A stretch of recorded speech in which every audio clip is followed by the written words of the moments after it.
السلام علیکم ورحمۃ اللہ وبرکاتہ۔ نحمده ونصلي على رسوله الكريم، اما بعد فاعوذ باللہ من الشیطان الرجیم، بسم اللہ الرحمن الرحیم۔ ان الذين قالوا ربنا الله ثم استقاموا تتنزل عليهم الملائکۃ ألا تخافوا ولا تحزنوا وأبشروا بالجنة التي كنتم توعدون۔ آمنت بالله صدق الله مولانا العظيم وبلغنا رسوله النبي الأمين المتين المكين المختار الكريم، ونحن على ذلك لمن الشاهدين والشاكرين والذاكرين والحافظين والواصفين والحامدين، والحمد لله رب العالمين۔ ان اللہ وملائکتہ یصلون علی النبی یا ایھا الذین آمنوا صلوا علیہ وسلموا تسلیما۔ اللہم صل علی سیدنا ومولانا محمد معدن الجود والکرم وآلہ الکرام واصحابہ العظام وابنہ الکریم وبارک وسلم۔ سبحانک لا علم لنا الا ما علمتنا انک انت العلیم الحکیم۔ رب اشرح لی صدری ویسر لی امری واحلل عقدۃ من لسانی یفقہوا قولی۔ جیسا کہ آپ حضرات جانتے ہیں، آج 11ویں شریف ہے، یعنی بڑی 11ویں۔ اس دن کو، اس یوم کو، اس روز کو غوث اعظم پیر پیرا میر میرا شاہ جیلا سیدنا شیخ عبد القادر غوث اعظم جیلانی سے ایک خاص نسبت حاصل ہے، خاص تعلق حاصل ہے۔ وہ غوث اعظم جنہیں اللہ رب العزت نے نہ صرف ولی بنایا بلکہ ولیوں کا سردار بنا کر کے بھیجا۔ میرے امام فرماتے ہیں، واہ کیا مرتبہ اے غوث ہے بالا تیرا، اونچے اونچوں کے سروں سے ہے قدم اعلیٰ تیرا، سر بھلا کیا کوئی جانے کہے کیسا تیرا، اولیاء ملتے ہیں آنکھیں وہ ہے تلوا تیرا، اور کیا دبے جس پہ حمایت کا ہو پنجہ تیرا، شیر کو خطرے میں لاتا نہیں کتا تیرا۔ اور جو ولی قبل ہوئے یا بعد ہوئے یا ہوں گے، جو ولی قبل ہوئے یا بعد ہوئے یا ہوں گے، سب ادب رکھتے ہیں دل میں میرے آقا تیرا۔ اور چونکہ حضور غوث اعظم نجیب الطرفین، یعنی والدہ ماجدہ کی طرف سے بھی سید اور والد گرامی کی طرف سے بھی سید، اسی کی ترجمانی کرتے ہوئے میرے امام فرماتے، تو حسینی حسنی کیوں نہ محی الدین ہو، اے خضر مجمع بحرین ہے چشمہ تیرا۔ اور غوث اعظم کی شان یہ ہے کہ اللہ رب العزت قسم دے کر کے عبد القادر کو کھانا کھلاتا ہے۔ میرے امام فرماتے، قسمیں دے دے کر کھلاتا ہے پلاتا ہے تجھے، قسمیں دے دے کر کھلاتا ہے پلاتا ہے تجھے، پیارا اللہ تیرا چاہنے والا تیرا۔ اور ہم غلاموں کے تعلق سے امام اہل سنت نے یہ عرض کیا، اس نشانی کے جو سگ ہے نہیں مارے جاتے، یعنی جو غوث پاک کی غلامی، غوث پاک کی نسبت کا پٹا اپنی گردن میں ڈال لے، اب اس کا حال یہ ہوتا ہے کہ دنیا کی کوئی بھی طاقت اسے ہرا نہیں سکتی، مغلوب نہیں کر سکتی۔ فرماتے ہیں اس نشانی کے جو سگ ہیں نہیں مارے جاتے، حشر تک میرے گلے میں رہے پٹا تیرا۔ اور فرماتے ہماری حیثیت، ہم اپنے اعتبار سے کہیں، امام اہل سنت نے تو فرمایا، لیکن ہم اپنے اعتبار سے ہم گناہگار سیاکار ہیں۔ فرماتے تجھ سے در، سگ کا مطلب ہوتا ہے کتا، یاد رکھیں آپ، تجھ سے در، در سے سگ، یعنی یا غوث آپ کے در کا جو کتا ہے ہم تو اس کے بھی غلام بننے کے لیے تیار۔ فرماتے ہیں تجھ سے در، آپ کا جو آستانہ ہے اس کا تعلق، آپ کے آستانے سے آپ کے آستانے کا کتا جو ہے اس کا تعلق۔ فرمایا تجھ سے در، در سے سگ، اور سگ سے ہے مجھ کو نسبت، تجھ سے در، در سے سگ، سگ سے ہے مجھ کو نسبت، میری گردن میں بھی ہے دور کا ڈورا تیرا۔ یا غوث آپ کا یہ جو کتا ہے اس کے بھی ہم الحمدللہ غلام ہیں اور غلام اپنے آپ کو کہلوائے. اور فرماتے ہیں کہ فخر آقا میں رضا اور بھی ایک نظم رفیع، یعنی غوث پاک کی شان میں اور بھی کچھ لکھو نا احمد رضا، اور بھی کچھ لکھو فخر آقا میں رضا، اور بھی ایک نظم رفیع چل لکھا لائے ثنا خانوں میں چہرہ تیرا. کہ ہم بھی غوث پاک کے چاہنے والوں میں، غوث پاک کی عقیدت بیان کرنے والوں میں، غوث پاک کی مدحت کرنے والوں میں، غوث پاک کے قصیدے پڑھنے والوں میں ہم بھی اپنا نام جا کر کے درج کرا لیں، تاکہ کل قیامت کے دن ہمیں بھی غوث اعظم کے غلاموں میں اٹھایا جائے. یہ امام اہل سنت نے ہمیں ذہن دیا. اللہ رب العزت قرآن مقدس میں اولیاء کی شان بیان کرتے ہوئے ارشاد فرماتا ہے ان الذین قالوا، بے شک وہ لوگ جنہوں نے کہا ربنا اللہ، اللہ رب العزت ہمارا رب ہے، ثم استقاموا، پھر اس پر ان لوگوں نے استقامت برتی. یہ نہیں کہ صرف جیسے آج کل ہمارا حال ہے، مسلمانوں کا حال ہے، ہمارا رب اللہ ہے، لیکن عمل کے اعتبار سے نہیں، عمل سے تو لگتا ہی نہیں کہ یہ مسلمان. استغفر اللہ، آج ہمارا حال یہ ہو گیا. اولیاء کی شان یہ ہے ثم استقاموا، پھر اس پر ان لوگوں نے استقامت برتی. تتنزل علیہم الملائکہ، اللہ انعام کیا فرماتا ہے؟ تو اللہ ارشاد فرماتا ہے جو بندے یہ کہتے ہیں کہ ہمارا رب اللہ ہے، پھر اس پر قائم رہتے، اللہ رب العزت ان پر اپنی رحمت کے فرشتے نازل فرماتا ہے. تتنزل علیہم الملائکہ، فرشتے نازل فرماتا ہے. صرف نازل ہی نہیں فرماتا بلکہ وہ فرشتے آ کر کے ان کی بارگاہ میں استقبال کرتے اور کہتے اللہ تخافوا، خبردار ذرہ برابر بھی خوف نہ رہو، اس لیے کہ کوئی اور نہیں رب کعبہ تمہاری حفاظت فرمائے. اللہ تخافوا ولا تحزنوا، کسی چیز کا غم نہ کرو، ہم خود تمہارے ساتھ، اللہ کی ہم بھیجی ہوئی جماعت. ولا تحزنوا وابشروا بالجنۃ التي كنتم توعدون، اور اس جنت سے خوش ہو جاؤ جس کا تمہیں وعدہ دیا جاتا ہے، اور اس دنیا سے جانے کے بعد وہ جنت تمہیں یقینی طور پر ملنی. یعنی ایسے لوگوں کو دنیا کے اندر ہی فرشتوں کے ذریعے اللہ رب العزت یہ بشارت دلوا دیتا. آگے اللہ نے فرمایا نحن اولیاؤکم فی الحیات الدنیا، وہ فرشتے ان اولیاء کرام سے کہتے ہیں ہم تمہارے مددگار ہیں، ہم تمہارے دوست ہیں اس دنیا میں بھی اور آخرت میں بھی. نحن اولیاؤکم فی الحیات الدنیا وفی الآخرہ ولکم فیہا ما تشتہی انفسکم ولکم فیہا ما تدعون. اور سنو جنت میں تو ہر مسلمان کو جانا ہے، لیکن جنت کے اندر اللہ تمہیں لوگوں سے ہٹ کر کے خاص مقام و مرتبہ عطا فرمائے. وَلَكُمْ فِيهَا مَا تَشْتَهِي أَنفُسُكُمْ، تمہارے لیے جنت میں جو تمہارا دل چاہے وہ تمہیں عطا کیا جائے گا، جس چیز کی تم طلب رکھو گے یہ تمہیں عطا کیا جائے گا. اور سنو نزلا من غفور الرحیم، یہ مہمانی کسی اور کی جانب سے نہیں بلکہ رب کعبہ کی جانب سے ہو. یہ اولیاء کرام کو اللہ رب العزت انعام عطا فرمایا. اب ہمیں حکم کیا ہے؟ اولیاء کی شان تو ہم نے سن لی، تو اللہ رب العزت فرماتا ہے یا ایھا الذین آمنوا اتقوا اللہ وکونوا مع الصادقین. اللہ کا ڈر دل میں پیدا کرنا ہے، اللہ کے ڈر سے اپنے سینے کو معمور رکھنا ہے، مصطفیٰ کی محبت سے اپنے سینے کو روشن اور منور رکھنا ہے. یہ کہاں ملے گا؟ اللہ نے فرمایا یا ایھا الذین آمنوا اتقوا اللہ وکونوا مع الصادقین. اے ایمان والو اللہ سے ڈرو، سچوں کے ساتھ ہو جاؤ، اللہ تمہارے دل کو مصطفیٰ کی محبت سے اور اپنی خوف سے بھی بھر دے گا. یہ ہمیں اللہ رب العزت انعام عطا فرماتا ہے. اولیاء کی شان تو اللہ نے بیان فرمائی، مگر ہمیں تنہا نہیں چھوڑا بلکہ ارشاد فرمایا کہ ان اولیاء کرام کا دامن تھام لو. یہ اولیاء تمہیں کہیں اور نہیں آمنہ کے لال کی بارگاہ میں پہنچا دیں گے. یہ اولیاء تمہیں مدینہ منورہ جو قافلہ روانہ ہو رہا ہے اس قافلے سے تمہیں ملا دیں گے.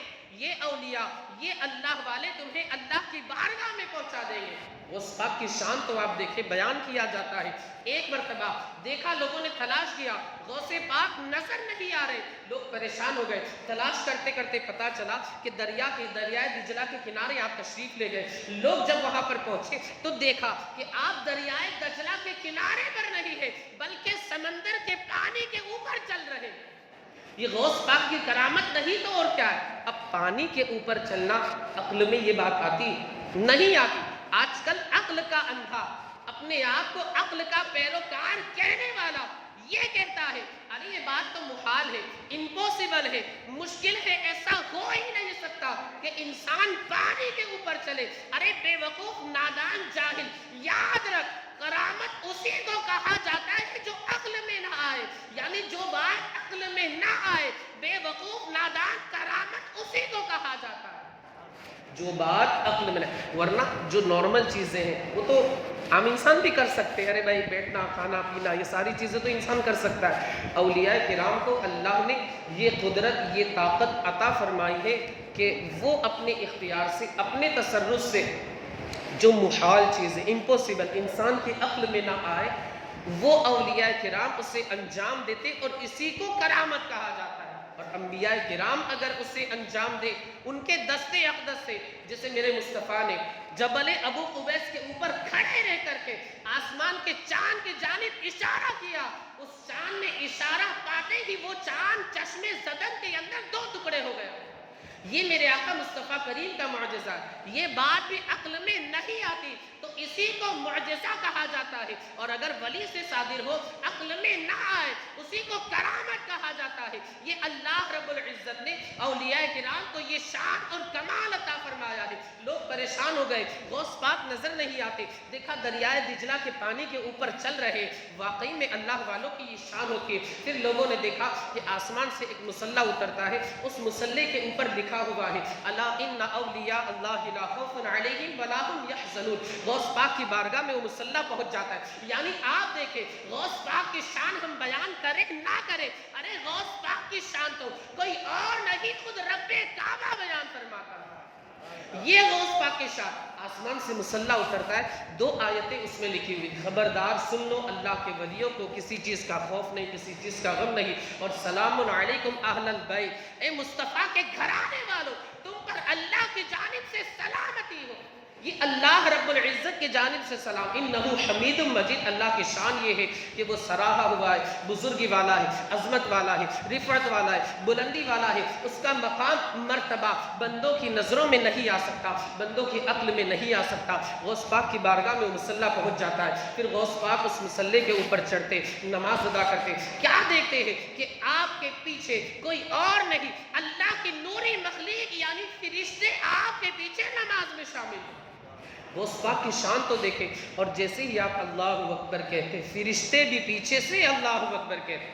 آپ کہتے سمیع اللہ لمن حمیدہ، پیچھے سے فرشتے بھی سمیع اللہ لمن حمیدہ کہتے. آپ اگر اللہ کی تسبیح بیان کرتے سبحان اللہ، آسمانی فرشتے، نوری مخلوق، اللہ کی نوری مخلوق فرشتے اور ملائکہ بھی پیچھے سے سبحان اللہ کی تکبیر بلند کرتے، سبحان اللہ کی آواز بلند کرتے. آپ جب نماز سے فارغ ہو گئے، اللہ اکبر، اللہ کی بارگاہ میں اپنے ہاتھوں کو اٹھا کر کے آپ دیکھیں اللہ کا بے پناہ فضل و احسان ہم پر اور کرم ہے کہ اللہ رب العزت نے ہمیں غوث پاک کے ماننے والوں میں سے بنایا، غوث پاک کے چاہنے والوں میں سے بنایا. غوث پاک کو ہمارا کتنا خیال ہے کہ اس وقت کہ ہم ابھی آئے نہیں ہیں اس دنیا کے اندر، 800 سال 900 سال بلکہ 1000 سال کے بعد دنیا میں آئے، لیکن غوث پاک کو ہمارے آنے سے پہلے ہماری کتنی فکر ہے. اللہ کی بارگاہ میں دعا کی، اے اللہ جو میرا مرید ہے اور جو اپنی نسبت میری جانب کرے، اے اللہ تو اسے مرنے سے پہلے توبہ کی توفیق ضرور عطا فرمانا، بغیر توبہ کے اسے موت نہ دینا. یہ دعا صرف یہ نہیں کہ جو میرا مرید ابھی زندہ ہے، بلکہ اللہ کی بارگاہ میں عرض کی مولا جو میرے مریدین زندہ ہے اور جو آنے والے ہیں ان تمام کے لیے تیری بارگاہ میں عبد القادر ہاتھ اٹھا کر کے دعا کرتا ہے، اے اللہ میرے جتنے مریدین صبح قیامت تک آئے ان لوگوں کو مرنے سے پہلے توبہ کی توفیق ضرور عطا فرمانا۔ رب کریم تو رحیم ہے، رحمان ہے، ستار ہے، غفار ہے، اس کا دریائے کرم جوش میں آتا ہے، غیب سے آواز آتی ہے، اے عبد القادر خوش ہو جا، جا صبح قیامت تک تیرے جتنے مریدین ہیں ان تمام کی میں مغفرت اور بخشش فرما دوں گا۔ یہ اللہ رب العزت کی جانب سے انعام غوث پاک کو ملا۔ اللہ رب العزت کا لاکھ لاکھ شکر ہے کہ اللہ نے ہمیں غوث پاک کے چاہنے والوں میں سے بنا۔ اللہ تعالیٰ ہماری اس نسبت کو سلامت رکھے اور غوث پاک کے نقش قدم پر ہمیں چلنے کی توفیق رفیق عطا فرمائے۔ آخری بات عرض کروں کہ جیسا کہ میرا ایک اکثر و بیشتر مقصد رہتا ہے کہ ہم ان یہ جو بزرگان دین ہیں، جو اولیاء کرام ہیں، صالحین ہیں، اللہ کے نیک بندے مقربین، ہم ان کے نقش قدم پر چلنے کی کوشش کریں۔ سیرت ہم نے پڑھی، کرامات کو ہم نے بیان کیا، اور جو ان کے کمالات فضائل وغیرہ ہیں ماشاءاللہ ہم بیان کرتے، آپ سنتے، لیکن اکثر جو میرا زور رہتا ہے وہ اصلاح کے اوپر رہتا ہے کہ ہم ان کی زندگی سے کچھ سیکھیں۔ اچھا آج کل مطلب افسوس کا مقام ہے کہ لوگ آتے ہیں کہ حضرت 2 مہینے ہو گئے، جوڑی سلامت نہیں رہی، ڈیورس ہو گیا، طلاق ہو گئی، 6 مہینے نہیں ہوئے کہ طلاق ہو گئی، 3-4 مہینے، ارے مطلب اتنی جلدی طلاق کی نوبت آ جاتی ہے۔ ارے انسان کو اپنا جو لائف پارٹنر ہے اس کو سمجھنے میں کم از کم میں سمجھتا ہوں کہ 1 سال ضرور لگتا ہے۔ ارے نادان، تو اس کا ذرہ برابر بھی تجھے احساس نہیں کہ طلاق اتنی خطرناک چیز ہے کہ اس طلاق سے عرش الہی بھی لرز جاتا ہے، اس طلاق سے عرش الہی بھی لرز جاتا ہے۔ اور مطلب انسان اس کو بہت آسان سمجھتا ہے، اکثر و بیشتر باتیں سننے میں آتی ہے کہ 3 مہینے میں، 2 مہینے میں، بلکہ 3 دن کے اندر طلاق ہو گئی، 6 مہینے کے اندر طلاق ہو گئی۔ اللہ تعالیٰ فضل فرمائے، یہ طلاق بہت خطرناک چیز ہے، بہت خطرناک چیز ہے۔ اس کی وجہ سے اللہ رب العزت کی رحمتوں کے دروازے بند ہو جائے گا۔ یاد رکھیں یہ جو ہم پر مصیبتیں آ رہی ہے، ہو سکتا ہے اس کا ایک ریزن، ایک سبب، اس کی ایک وجہ، ایک باعث اس کا یہ بھی ہو کہ آج مطلب طلاق کو بالکل آسان سمجھ لیا۔ وہ تو بولے اس کے ساتھ رہنے میں نہیں جمتا، وہ تو اس کے ساتھ رہنے میں نہیں جمتا۔ دیکھیے اس کی بہت ساری وجوہات ہو سکتی ہے، لیکن ایک وجہ یہ بھی ہو سکتی ہے اس میں اگر غور کیا جائے کہ شادی جب طے ہوتی ہے، رشتہ جب طے ہوتا ہے تو بہت ساری خرابیوں کی شروعات ہو جاتی ہے۔ ایک خرابی تو یہ ہے کہ والدین خود اپنے بیٹے کو یا اپنی بیٹی کو موبائل دے دیتے، کہتے لے بیٹا بات کر۔ ارے کوئی مسئلہ نہیں، چلتا آج کا کلچر۔ ارے آج کا کلچر نہیں چلے گا، کلچر وہی چلے گا جو آمنہ کے لال کا ہوگا۔ آج دنیا والے کچھ بھی کریں مگر ہمیں وہی کرنا ہے جو آمنہ کے لال نے بتایا۔ یہ آج ہمارا معمول ہو گیا ہے۔ ماں باپ، ایک تو نکاح نہیں ہوا وہ غیر محرم ہے، بات چیت کرنا حرام ہے، حرام ہے، حرام۔ دنیا ادھر کی ادھر ہو جائے، جو چیز حرام قطعی ہے وہ حرام قطعی ہی رہے۔ اچھا بات چیت کا سلسلہ شروع ہوا۔ دوسرا جو اسٹیج ہے اس کا، پہلے تو نکی ہوا یا اسی کو منگنی بولتے ہیں، سب کا الگ الگ رواج رہتا ہے، رسم و رواج۔ اب جو منگنی ہوتی ہے اس میں ایک ساتھ بیٹھانا، جیسے لڑکا یہاں بیٹھا ہے، لڑکی یہاں پر بیٹھی، مطلب اللہ اکبر، یعنی ہم لوگوں کو جمع کر کے بالکل باقاعدہ برائی کی تشہیر کر رہے ہیں۔ یہ غیر مسلموں کا طریقہ ہے، ہمارے اندر رائج ہو گئے۔ اور پھر دوسری بات، اب تو مطلب اتنا زمانہ ترقی کر گیا ہے، ہمارے مسلمان بھائی بھی لوگوں کے نقش قدم پر چلتے ہوئے، استغفر اللہ، لوگوں کے پیچھے چلتے ہوئے ان کے کلچر کو اپنا رہے، غیروں کے کلچر کو اپنا رہے۔ ماں باپ خود بولتے ہیں بیٹا جا گھوم کے آ، کوئی مسئلہ نہیں، استغفر اللہ ربی من کل ذنب واتوب الیہ، یعنی خود بھیجتے۔ نکاح نہیں ہوا ہے، بغیر نکاح کے صرف رشتہ طے ہوا ہے، کہتے جا کوئی مسئلہ نہیں، چلتا آج کل سب چلتا ہے۔ ارے بھائی چلتا ہے، شریعت میں کچھ نہیں چلے گا۔ اگر انسان اس نیت سے کہتا ہے کہ شریعت کچھ نہیں، معاذ اللہ استغفر اللہ، توہین کی نیت سے اگر کہتا ہے، وہ دائرے اسلام سے خارج ہو جائے، اسے آپ یاد رکھیں۔ اب آپ ذرا سوچیں، ہمارے کانوں میں تو بہت سی ایسی بھی باتیں آتی ہیں کہ ان لوگوں کا ملاپ ہوا اور یہ لوگ گھومنے پھرنے کے لیے گئے، نتیجہ یہ ہوا، اب بولتے ہوئے بھی شرم آ رہی ہے کہ 2 مہینے کی امید قائم ہو گئی۔ ایک کیس تو ہم نے یہاں کا نہیں، باہر کا ہے، لیکن ہماری قوم کہاں پہنچ گئی ہے۔ نکاح سے پہلے ان لوگوں کا ملاپ ہوا، 2 مہینے کی امید قائم ہو گئی۔ اب گھر والے گھبرائے، ادھر والے بھی ادھر والے، بولے فٹافٹ جلدی جلدی راتوں رات شادی کر، مطلب 15-20 دن کے اندر ان کی شادی کر دی۔ یعنی آپ دیکھیں ہماری قوم کہاں پہنچ گئی۔ میں عرض یہ کرنا چاہتا ہوں کہ جو طلاق کی نوبتیں آتی ہیں یہ اس وجہ سے آتی کہ جو ہماری بنیاد ہے، یعنی رشتہ طے کرنا، نکھی، وہیں سے ہم نے خرافات کی شروعات کر دی۔ اب جو ہماری بنیاد ہے، پایا ہے، وہی کمزور ہے تو آگے جا کر کے بلڈنگ بھی تو گرے گی نا، بلڈنگ بھی کمزور رہے گی۔ ابھی جو ترکی کے اندر زلزلہ آیا تھا تو نیچے جو کولم وغیرہ تھے وہاں پر ان لوگوں نے جو چیز استعمال ہونی چاہیے مسالہ وغیرہ، اس کی جگہ ان لوگوں نے وہاں کے جو بلڈرز تھے ان لوگوں نے کیا استعمال کیا تھا؟ ٹائر وغیرہ۔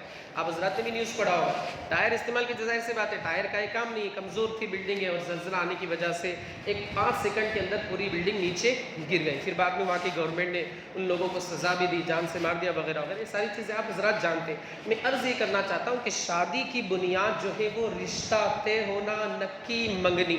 اب جب شادی کی جو بنیاد ہے یعنی رشتہ ہونے کے بعد، نکی ہونے کے بعد، یہی سے جو بنیاد ہے، جو اس کا اصل پلر ہے، ستون ہے، پایا ہے، وہی کمزوری پر تعمیر ہو رہا ہے تو آگے جا کر کے نکاح کے بعد والی زندگی کیسے مضبوط ہوگی؟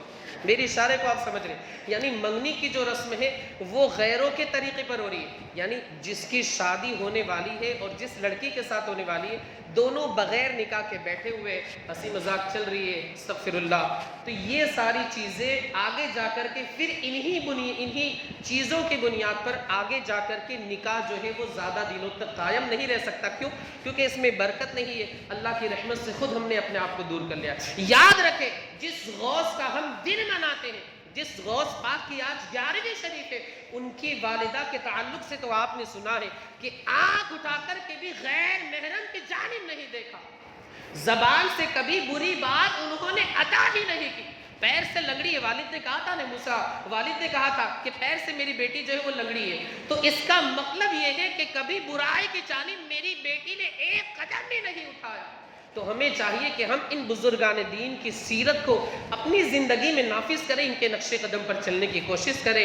اللہ رب العزت ہمیں آپ کو اور ساری دنیا کے خوش عقیدہ مسلمانوں کو غوث پاک کی بتائے ہوئے راستے کے مطابق زندگی کے شب و روز گزارنے کی توفیق رفیق عطا فرمائے، مصطفیٰ کی سنتوں کے مطابق ہمیں زندگی کے شب و روز گزارنے کی توفیق رفیق عطا فرمائے۔ استغفر اللہ ربی من کل ذنب واتوب الیہ۔ چند اعلانات و سماعت فرمائے۔ سب سے پہلے سائن کا اعلان، آپ حضرات جانتے ہیں 1.5-2 مہینے سے اس کا سلسلہ چل رہا ہے۔ اب دستاویز تو الحمدللہ ہو گیا ہے، لیکن 10 لاکھ روپے کا قرض حسنہ لے کر کے اس سامنے والی پارٹی کو دینا پڑا۔ اب آپ حضرات اشارہ تو سمجھتے ہیں کہ آپ حضرات سے میری ریکویسٹ ہے، گزارش ہے، مؤدبانہ مخلصانہ، کہ آپ بڑھ چڑھ کے اس میں حصہ لیں، دوسروں کو بھی تیار کریں۔ وہ جو ہمارے مخیر مخلص حضرات ہیں انہوں نے اپنی طرف سے دے دیا، لیکن ان حضرات کو بھی یہ رقم ادا کرنی ہے۔ آج ماشاءاللہ 11ویں شریف کا موقع ہے، غوث پاک نے تو راہ خدا میں اپنا پورا خزانہ لٹا دیا، اپنے پاس 1 درہم 1 دینار بھی نہیں رکھتے تھے۔ آپ حضرات سے گزارش ہے، میں آپ سے پورا آپ کا خزانہ نہیں مانگتا، اللہ برکتیں عطا فرمائے۔ 1 گھر بھر کر کے خزانہ ہے، اللہ چاہے کہ آپ کے 10 گھر بھر جائے خزانے سے، اللہ خوب برکت عطا فرمائے، لیکن زکوٰۃ کی توفیق بھی ساتھ میں اللہ رب العزت عطا فرمائے۔ بس میری اتنی گزارش ہے کہ آپ سے جو ہو سکے مجھ سے پرسنل میں مل کر کے رسید لے کر کے ضرور تعاون کرے، ضرور لکھوائے۔ یاد رکھیے یہ زمین کا معاملہ ہے، تعمیری کام تو بعد میں ہوگا۔ اب تعمیری کام تو کیا ہے، کبھی بنا یا ٹوٹا، لیکن جو زمین آپ کے نام سے ہو جائے گی، خدا کی قسم میرے آقا مصطفیٰ کریم فرماتے ہیں من بنا مسجدا للہ تعالی بنا اللہ تعالی لہ بیتا فی الجنہ۔ زمین کا ٹکڑا اگر بندے نے اپنے نام سے کر لیا، زمین کی تعمیر میں اگر بندے نے کچھ تعاون کیا، اللہ اس کے لیے جنت میں خصوصی محل تعمیر فرمائے۔ زمین جو ہے نا یہ صدقہ جاریہ ہے، تعمیر تو کیا ایک مرتبہ بنا پھر پسندیاں توڑ دیا وغیرہ وغیرہ شہید کر دیا گیا، لیکن زمین تو فکس ہے نا، انشاءاللہ آپ کا نام اس میں درج ہو جائے گا، صبح قیامت آپ کو ثواب ملتا رہے گا۔ تو آپ حضرات سے گزارش ہے کہ اس مسجد میں مسجد رضا اعلیٰ حضرت کا قلعہ تعمیر ہونے جا رہا ہے، آپ حضرات سے خصوصی گزارش ہے کہ آپ اس کا تعاون کریں۔ دوسرا اعلان مدرسہ حسینیہ رضویہ جو کہ ادنا لمبایت کے اندر ہے، 35 لاکھ روپے کو حضرات نے بھی زمین لی ہے، زکوٰۃ فطرہ صدقہ للہ وغیرہ کے ذریعے اس مدرسے کا بھی تعاون فرمائے، اور دعوت اسلامی کے خیر خواہی والے کام تعاون کے لیے اس کے بھی احباب ممبران آئے ہوئے۔ آپ حضرات سے گزارش ہے کہ اس دعوت اسلامی تحریک کا بھی آپ زیادہ سے زیادہ تعاون فرمائیں۔ کھڑے ہو جائے، صفحے درست کر لیں، سنت باقی ہو، اطمینان و سکون کے ساتھ ادا فرمائیں۔